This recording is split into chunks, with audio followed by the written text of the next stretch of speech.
Hey, it's Dan Jones, Carolina Real Estate Experts, and congratulations on going under contract on your property.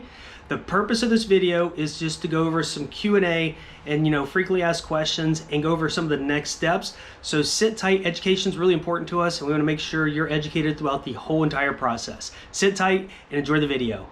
So the first thing I want to go over with you guys is CRE Cares. And if you haven't heard too much about CRE Cares, or you saw in the information, CRE Cares is our nonprofit, Carolina Real Estate Experts for CRE Cares. Our nonprofit, there's 3 ways on the buy side to donate without doing anything besides what you're already doing in purchasing a house, is to work with our team. And this is probably the #1 reason people love to do business with our companies, because of our nonprofit. So every transaction that we do as Carolina Real Estate Experts, our company is going to make a $272 donation directly into our nonprofit that goes to help kids out here in the local area. The second way is if you're getting a loan, which 99% of buyers do get a loan, you are required to buy title insurance. And Best Neighbor Title, we do own that company, and we can write policies that you are required to do or to have with your loan, and 90% at least of all the profits that we make on that is going directly into our nonprofit as well. And third, you probably are shopping for a loan, and if you use one of our in-house lenders, they make nice contributions per transaction as well directly into our nonprofit. And collectively, just purchasing a house and shopping for the things you're already doing, you could help over $1,000 into our nonprofit that goes directly into impacting lives of kids and families here in the local Charlotte and surrounding areas. So the first thing I want to go over is looking for a lender. You've probably spoken to a lender or two already. If you haven't spoken to one of our in-house lenders, I will tell you that the #1 thing that people come back and say, I wish I would have listened to you guys, is to work with one of our in-house lenders. Now, does it mean you have to at least speak to them? Does it mean you have to use them? No, your best friend does, loans. Well, how about if our lender can do something better? Let's take those numbers and give them to your friend and see if they can match them. They probably can. But we are going to shop because that's equally as important to us, that you guys get the best rate, terms, and conditions on your money as you do on your purchase, right? And oftentimes when you use the internet, folks, they're out in California, out in New Mexico, they're underwriting departments in Texas and then Seattle, Washington. You never get the same person on the phone once you get the loan process started. The person you've been talking to is not the group or people you're going to be working with long term. And oftentimes you can see people not close for 2, 4, 5, 7, 10, 12 days because of errors, and you just want to go with somebody who's local, who you can pick up the phone, go meet them in their office if necessary. But as we shop for that, please do your due diligence and talk to one of our in-house lenders. You're not obligated to use them, but they will make the transition a much smoother ride for you and your family. Now that we're under contract, talking about lenders, we need to start talking about getting due diligence and earnest money. I know you spoke with our transaction team about where these dollars need to go, but we do need copies of the checks. If you're wiring money, that's fine as well. But we do need to talk about due diligence and earnest money. Once again, I know you've heard this, but due diligence is the fee you're giving to the seller to take their home off the market for a specific amount of time. You don't get those dollars back unless you purchase the house. You will get credit for those dollars at closing. Now, earnest money, that goes directly to the attorney. They'll hold those dollars. Now, if you terminate your contract for whatever reason during the due diligence period, you'll get those earnest money dollars back.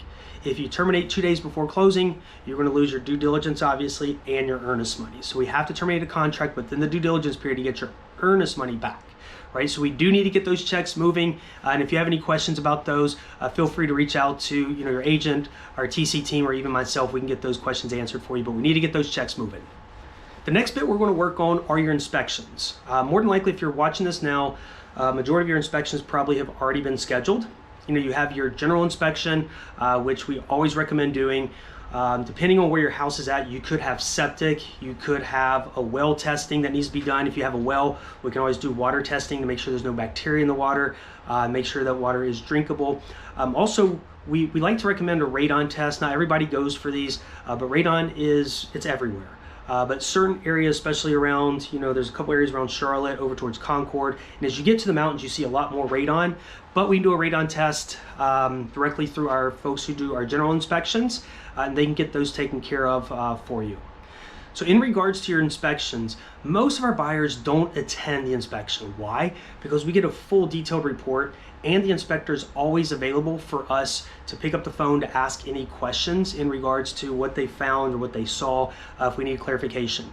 Now, if you do want to go and attend, it's a good time, get some measurements for the refrigerator, master bedroom, is the king size bed or the queen size bed going to fit better? Good time for measurements, things along those lines if you haven't already done that. But in general, our inspector is going to be there at the house. They're going to be focused on doing the inspection. Sometimes they have a few minutes at the very end to kind of go over very briefly what they have, but they're usually on a pretty strict schedule to get to the next house or to their next appointment. So they don't talk to us very much. They spend a lot of time in the afternoon and evenings writing their full reports of exactly what they said. Like I said, most of our clients do not attend the inspection. However, if you do, please let us know. So one of our representatives needs to be there at the house with you. So once we get your inspection reports back, we're going to submit what we call a due diligence request. Right? This is basically a repair request. So in this market, a lot of sellers aren't doing any repairs. All right? Sometimes they will, sometimes they won't, but you have to remember the sellers are not obligated to do any repairs. But you as the buyer are not obligated to move forward to closing. You can always terminate the contract. Right? We're going to ask for certain items what we think is most important.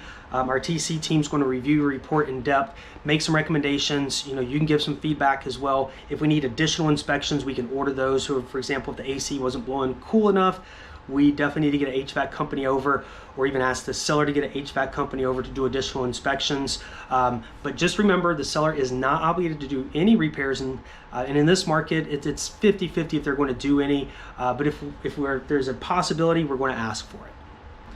So next is a survey. Surveys, some people don't believe in them, some people don't like them. We always recommend them. Why? Because if you ever want to put a fence, you need to know exactly where your property lines are. That's number one. If you want to add on a deck, and let's suppose the back of your house was all the way up against the buildable area of your lot and you're not able to add a deck, that's important. You need to know those things. Also, different easements the city might have through your front yard where they can come up and tear the driveway up. You need to kind of know those things. And plus, if there's ever a title issue later down the road, not having a survey done before closing can very so limit the sort of responsibility that the title company will step in and actually help you fix whatever issue there is with the title. So we always recommend having one. If you want one, let us know really early in the process, because most of the folks doing the surveys are anywhere from 2, 3, 4 weeks out, and we want to get that turned around pretty quick on your behalf. So the next part I want to talk to you about is the appraisal.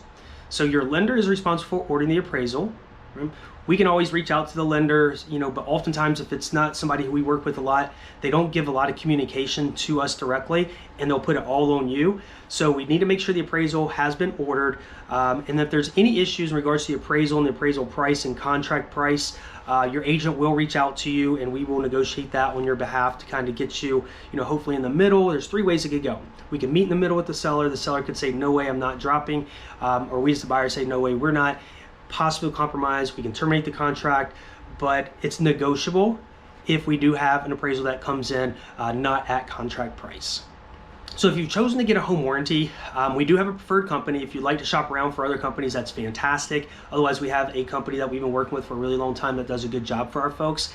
So if you would like to shop around for that, please let us know early in the process. Otherwise, we will order that on your behalf if you chose to get one as part of your closing package.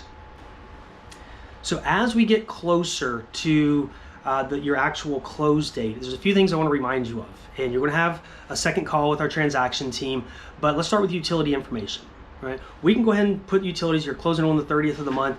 We can go ahead and put utilities in your name, for the 30th of the month.